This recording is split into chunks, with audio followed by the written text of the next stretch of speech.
Spinal cord அதனோட functions அது எப்படி அமைச்சிருப்பட்டிருக்கு, அதனால் வரக்கூடிய பிரச்சனைகள் என்ன, அடிபட்டால் என்ன ஆகும், கழுத்து வலி ஏன் வரும், முதுவலி ஏன் வரும்னு பார்த்தோம். இதே சமயத்தில் ஸ்பைனல் கார்டில் முக்கியமாக எல்லோரும் தெரிஞ்சுக்க வேண்டியது யூரின் கண்ட்ரோல். என்ன சார் யூரினுக்கும் ஸ்பைனல் கார்டுக்கும் என்ன சார் சம்மந்தம்னா, கண்டிப்பாக மிகப்பெரிய சம்மந்தம் இருக்குது. ஸோ நம்ம யூரின் மோஷனை கண்ட்ரோல் பண்ணுறதும் இந்த ஸ்பைனல் கார்டு தான். குறிப்பாக பார்த்திங்கன்னா இதில் 3 நரம்பு இன்வால்வ் ஆகிருக்கு. ஒன்று வந்து பார்த்திங்கன்னா ஃபஸ்ட்டு வந்து D11, D12, L1, L2 இந்த 4 எலும்புலேருந்து வரக்கூடிய நர்வ் ரூட் ஒன்றா சேர்ந்து ஃபார்ம் பண்ணுற ஒரு நரம்புக்கு பேர் வந்து ஹைப்போகாஸ்ட்ரிக் நர்வ். ஹைப்போகாஸ்ட்ரிக் நர்வ் அப்படிங்கிறது வந்து இந்த பிளாடர்னு சொல்கிறோம் இல்லையா, யூரின் பை, அது வந்து சிம்பத்தட்டிக் அப்படிங்கிற நர்வ் சப்ளையை கொடுக்கக்கூடியது.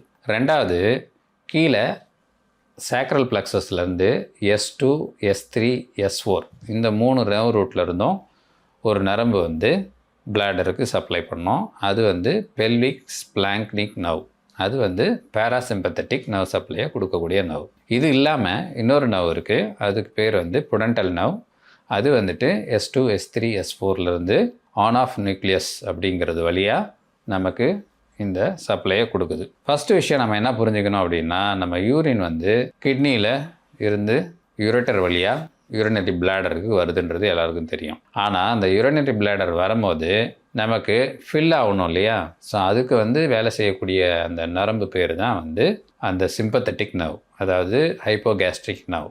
நான் சொன்ன மாதிரி அந்த D11, D12, L1, L2 அதுலேருந்து வரக்கூடிய nerve.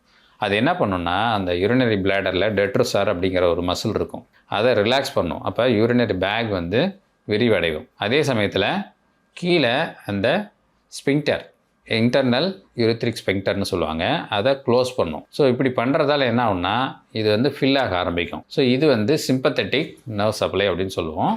This is from the hypogastric nerve. So இது ஃபில் ஆன உடனே ஒரு 150 ml வந்த உடனே நமக்கு வந்து பிரெயினுக்கு ஒரு சிக்னல் போகும். அந்த பிரெயினில் வந்து ஹையர் ஃபங்க்ஷன்ஸு வந்து பிரெயினும் இதில் இன்வால்வ்டு தான், பிரெயினும் இதில் கண்ட்ரோல் இருக்குது.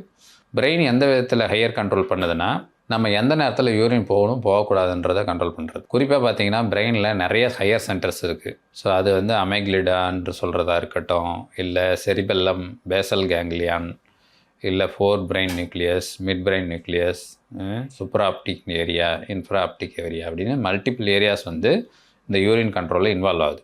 ஒரு கிளாஸ் நடந்துகிட்ருக்கு, இல்லை ஒரு பஸ்ஸில் போயிட்டுருக்கோம், இல்லை ஒரு தேட்டரில் இருக்கோம். இப்போ அனிமல்ஸ்லாம் எங்கே வேணாலும் எப்போ வேணாலும் யூரின் போகும், ஆனால் ஹியூமன்ஸு அப்படி போக மாட்டோம். ஸோ நமக்கு வந்தாலும் அந்த இடத்துல போகக்கூடாது அப்படிங்கிற சிக்னலை வந்து கொடுக்கறது வந்து பிரெயின்.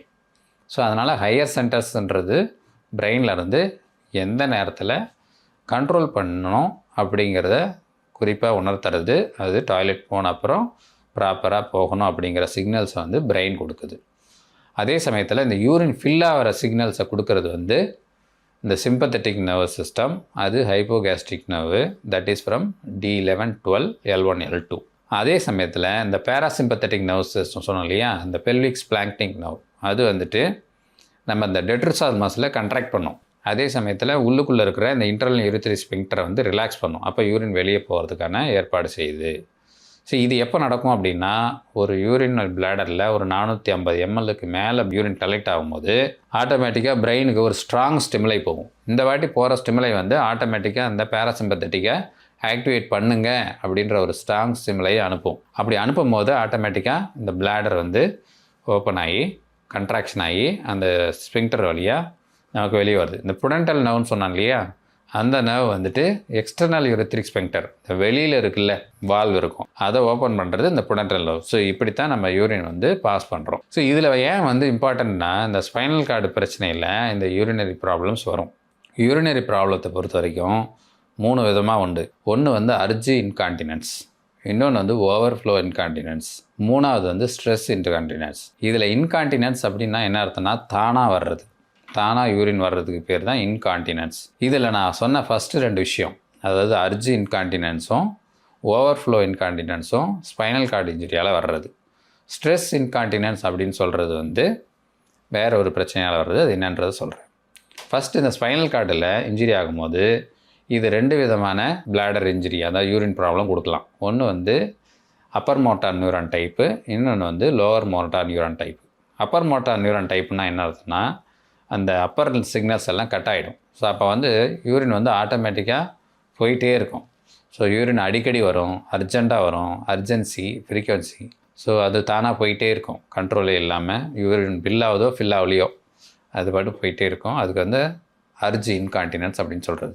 இதுவே lower motor neuron type of urinary problem வந்துச்சுன்னா அதுக்கு பேர் ஓவர்ஃப்ளோ இன்கான்டினன்ஸ். அப்போ என்ன ஆகுனா ஓப்பனே ஆகாது.